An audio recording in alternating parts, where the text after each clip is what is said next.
బీజేపీని ఉద్దేశించి కాంగ్రెస్ సీనియర్ నేత మనీష్ తివారీ చేసిన వ్యాఖ్యలు దుమారం రేపాయి. నేపాల్ తరహా తిరుగుబాటు భారత్లో కూడా సంభవించే అవకాశాలున్నాయంటూ మనీష్ తివారీ కామెంట్ చేశారు. అయితే ఇందుకు బీజేపీ పరివార్ ఘాటుగా స్పందించింది.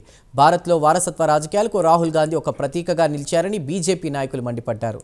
అంతేకాదు రాహుల్ నాయకత్వాన్ని కాంగ్రెస్లోనే అనేక మంది వ్యతిరేకిస్తున్నారని కమలం పార్టీ నాయకులు వ్యాఖ్యానించారు.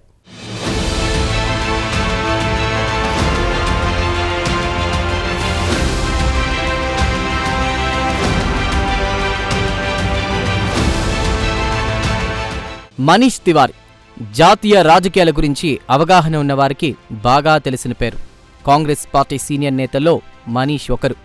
తరచూ కాంగ్రెస్ విధానాలపై మీడియా సమావేశాల్లో తమ స్వరం వినిపిస్తుంటారు. కాగా తాజాగా మనీష్ తివారీ కొన్ని వివాదాస్పద వ్యాఖ్యలు చేశారు. నేపాల్ తరహా తిరుగుబాటు భారత్లో కూడా వచ్చే అవకాశాలున్నాయని అన్నారు. భారతీయ విద్యార్థుల చైతన్యాన్ని ఎవరూ తక్కువ అంచనా వేయకూడదన్నారు. నేపాల్లో ఇటీవల విద్యార్థుల నాయకత్వంలో ప్రభుత్వంపై తిరుగుబాటు జరిగిన సంగతి తెలిసిందే. ఈ సందర్భంగా నెపోకిడ్ అనే పదం బాగా పాపులర్ అయింది. ప్రముఖుల పిల్లలను ఉదహరిస్తూ నెపోకిడ్ అనే పదాన్ని వాడతారు.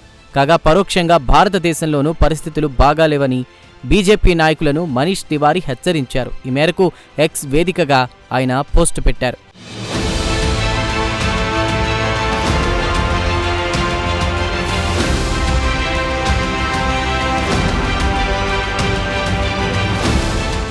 కాగా అంతకుముందు ఇదే అంశంపై కాంగ్రెస్ అగ్రనేత రాహుల్ గాంధీ కూడా సోషల్ మీడియాలో ఒక పోస్టు పెట్టారు. ఈ సందర్భంగా శ్రీలంక, బంగ్లాదేశ్, నేపాల్ దేశాల్లో ఇటీవల సంభవించిన రాజకీయ పరిణామాలను రాహుల్ ప్రత్యేకంగా ప్రస్తావించారు.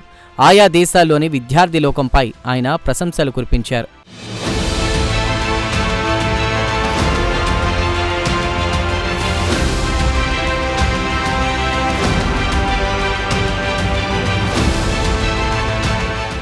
అయితే మనీష్ తివారీ పెట్టిన పోస్టు జాతీయ రాజకీయాల్లో దుమారం రేపింది.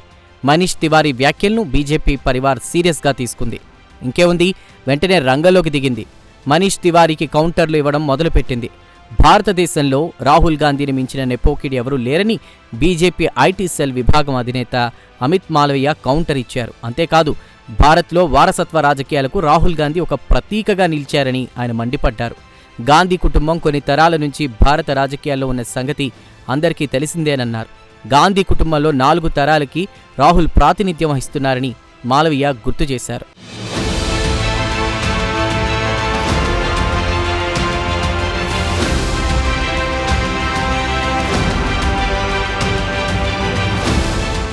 కాగా ఈ సందర్భంగా రాహుల్పై బీజేపీ పార్లమెంటు సభ్యుడు నిషికాంత్ దూబే కూడా మండిపడ్డారు. నేపాల్లో విద్యార్థి లోకం తిరుగుబాటు చేసింది అక్కడి ప్రభుత్వం పైన, అంతేకాదు నేపాల్లో బలంగా ఉన్న నెపోకిడ్ కల్చర్ పైన కూడా అని నిషికాంత్ దూబే పేర్కొన్నారు. అయితే నిన్న మొన్నటి వరకు నేపాల్ సమాజంలో ఉన్న పరిస్థితులు ఇప్పటికీ కాంగ్రెస్ పార్టీలో ఉన్నాయన్నారు. కాంగ్రెస్ పార్టీలోని నెపోకిడ్ కల్చర్కు రాహుల్ గాంధీయే సరైన ఉదాహరణ అని నిషికాంత్ దూబే పేర్కొన్నారు. కాంగ్రెస్లో నాయకుల పనితీరు క్రైటీరియా కాదని అన్నారాయన. కేవలం గాంధీ కుటుంబం నుంచి వచ్చిన వారే కాంగ్రెస్ పార్టీ పగ్గాలు చేపట్టడానికి అర్హులని నిషికాంత్ దూబే పేర్కొన్నారు.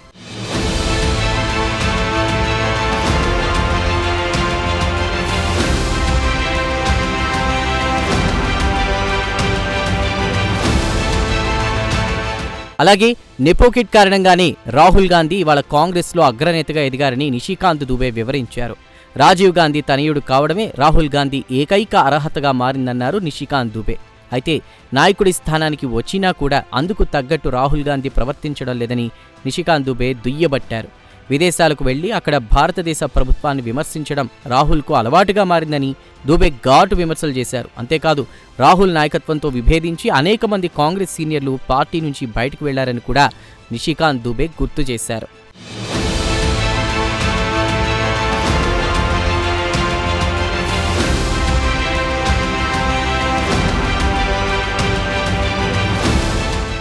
ఏమైనా మనీష్ తివారీ వ్యాఖ్యలు ఒక తేనె తుట్టెను కదిలించాయి.